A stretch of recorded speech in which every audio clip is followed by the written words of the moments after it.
Azért hoztuk létre ezt a rendelőt, hogy legyen egy olyan hely, ahol számítasz.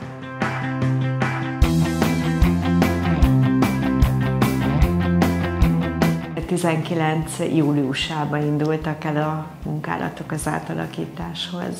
Szerettünk volna egy családi vállalkozást, amit így ketten határoztunk el, és miután áll mögöttünk egy háttér a fogtechnika képében, úgy gondoltuk, hogy megpróbáljuk ezen a téren bővíteni.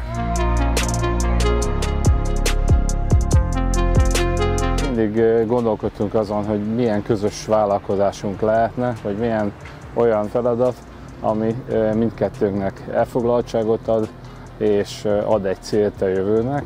Erika és az apósom, sógorom, ők a szakmai oldalt képviselik, én pedig inkább a pénzügyi és a marketing és a hátsó részt, a hátudvart próbálom képviselni, és a céget összetartani és működtetni.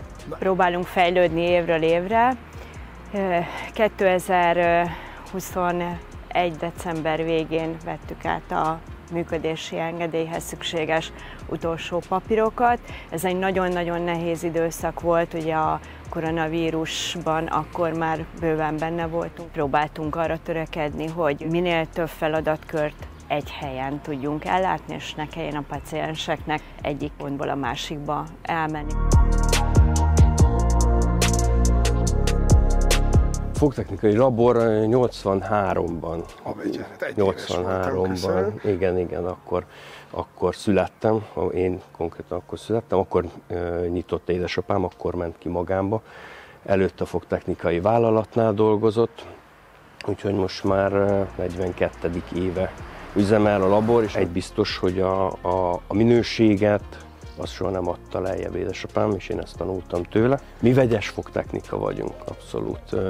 Az alap az a manuális, tehát napi szinten azzal foglalkozunk, de mindent el tudunk készíteni. És én döntöttem úgy, hogy én szeretném a fogtechnikát elkezdeni, megtanulni, kitanulni, és akkor ebből hát nem csak megélni, hanem ezzel foglalkozni, mert ez azért több, mint megélhetés. Ennek ajánlani bennünket, és ez jó érzés nekünk, és ennek kell minden nap megfelelni, és szeretünk is ennek megfelelni, és mindent kihozni belőle.